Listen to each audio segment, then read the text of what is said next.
Kita tentu semua berharap agar pandemi COVID yang melanda dunia ini dapat segera terkendali, situasi dapat terkendali, negara-negara bisa menjalani kehidupan seperti pada waktu sebelum pandemi terjadi, walaupun penuh dengan kewaspadaan. Tapi yang juga kita perlu siapkan adalah bagaimana menghadapi kemungkinan pandemi di masa yang akan datang. Kenapa menghadapi kemungkinan pandemi ini menjadi penting? Saya sudah sampaikan pada kesempatan yang lain bahwa sebelum pandemi COVID-19 ini, kita pernah ada pandemi H1N1. Tentu pernah, sebelum itu sudah pernah ada pandemi influenza tahun 1918 misalnya, tapi itu terlalu lama lah. Kita bicara yang dekat saja, pandemi H1N1 pada tahun 2009. Sesudah pandemi itu selesai, maka WHO membentuk review tim yang mereview bagaimana kesiapan dunia menghadapi pandemi 2009 itu untuk katakanlah lesson learned menghadapi kemungkinan pandemi berikutnya. Kebetulan saya waktu itu masih bekerja di Indonesia dan saya menjadi salah satu dari anggota review team itu, dan kami melakukan analisa apa yang terjadi pada dunia pada saat pandemi H1N1 2009. Dan kami sampai pada kesimpulan dan kami laporkan secara resmi pada tahun 2011 pada waktu itu sesudah pandemi selesai bahwa dunia itu tidak siap menghadapi pandemi H1N1 2009. Kalimat kami waktu itu mengatakan bahwa the world is ill prepared, tidak siap menghadapi health emergencies. Karena kami menyatakan bahwa dunia tidak siap menghadapi health emergencies, maka kemudian dunia melakukan berbagai upaya bagaimana mempersiapkan diri dari mulai 2011, 2012, 2013 begitu ya, upaya-upaya dilakukan. Tapi ternyata tahun 2019 atau 2020 datang pandemi lagi. Gitu ya. Dan kali ini pandemi COVID-19 yang bahkan lebih berat daripada pandemi tahun 2009. Dan pada saat pandemi ini berjalan, maka dibuat lagi review team.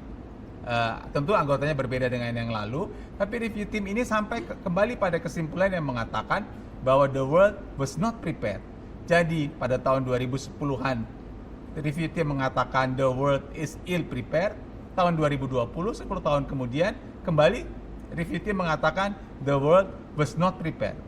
Kita tidak tahu pandemi yang berikut kapan akan terjadi, tapi dengan itu kita bisa memperkirakan bahwa memang akan ada pandemi lagi, hanya kita belum tahu waktunya kapan. Tetapi kalau dilihat dari dua pengalaman ini, ill prepared 2010, 2011, 2020 was not prepared. Jangan sampai kalau ada pandemi lagi nih di masa yang akan datang, keluar lagi kalimat yang mengatakan bahwa dunia tidak siap. Karena itu sekarang kita harus melakukan persiapan yang baik agar kalau nanti ada pandemi berikutnya, sekali lagi kita belum tahu kapan, dunia sudah siap. Karena itulah ada dua kata-kata yang penting untuk disebutkan kalau nanti memang pandemi COVID ini sudah terkendali, yaitu preparedness and response. Preparedness itu persiapan, itu sama pentingnya dengan respons kalau nanti pandemi terjadi. Salah satu analogi katakanlah yang bisa kita pakai, teman-teman kita tentara, TNI atau tentara dimanapun juga, secara rutin selalu melakukan latihan. Walaupun perangnya belum tahu terjadi kapan, tapi memang latihan tentara itu merupakan bagian dari kegiatan teman-teman tentara sehari-hari. Itu juga harusnya hal yang sama juga harusnya terjadi untuk petugas kesehatan.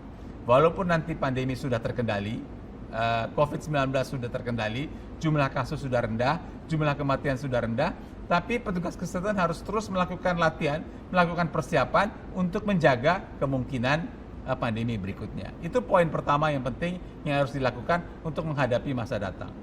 Tapi ada poin kedua juga yang sangat penting, yaitu kita lihat dari pengalaman yang lalu, sekali lagi 2010 dinyatakan dunia tidak siap, 2020 dunia juga tidak siap, artinya ada sesuatu yang perlu diperbaiki. Karena itulah kita semua sangat menggarisbawahi apa yang disampaikan oleh Presiden Jokowi pada waktu sidang umum PBB pada bulan September tahun 2021 dan juga pada waktu persiapan menghadapi G20 di Indonesia, bahwa diperlukan tata ulang arsitektur kesehatan global. Kenapa? Kalau tidak ada tata ulang arsitektur kesehatan global, maka situasi bisa kembali seperti waktu yang lalu. Nah, ada beberapa aspek penting dalam tata ulang kesehatan global ini. Aspek yang pertama adalah kita mesti sadar bahwa kesehatan itu penting. Kita tahu bahwa tentu saja ekonomi sangat penting, sosial sangat penting, politik sangat penting, aspek hukum sangat penting, tapi semuanya bisa tidak berjalan kalau ada gangguan kesehatan seperti pandemi.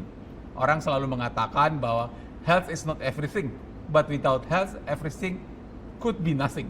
Jadi pentingnya kesehatan harus dikedepankan di masa-masa depan ini, baik di dunia maupun juga di Indonesia. Itu poin pertama. Poin kedua, masalah kesehatan tidak mungkin diselesaikan oleh kalangan kesehatan semata-mata. Harus ada kegiatan multisektor. Kita sudah belajar dari pandemi bagaimana semua sektor bekerja bersama-sama untuk menangani masalah pandemi, dan itu juga yang harus dilakukan untuk menghadapi kemungkinan pandemi yang berikutnya. Yang ketiga, semua kegiatan itu harus ada di dalam pimpinan yang tertinggi di negara itu atau di dunia ini, sehingga semua kegiatan terkoordinasi dengan baik dalam pimpinan yang kuat. Itu yang ketiga. Yang keempat, memang harus ada dukungan finansial, karena tidak mungkin proyek kesehatan ini bisa berjalan, harus didukung dengan dukungan finansial yang kuat. Nah, yang dari aspek kesehatan masyarakat yang sangat penting juga adalah kegiatan surveillance, yaitu pengamatan terus-menerus. Artinya tersedianya dan akuratnya data menjadi poin penting.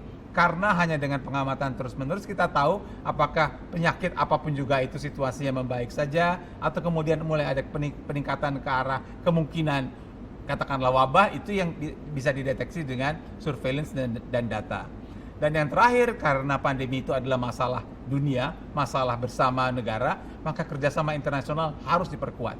Karena itu, kalau memang peran itu diberikan kepada WHO, peran, fungsi, dukungan kepada WHO harus jelas, harus lebih kuat, sehingga mereka dapat melakukan koordinasi internasional untuk mengendalikan kemungkinan pandemi di masa yang akan datang. Terima kasih.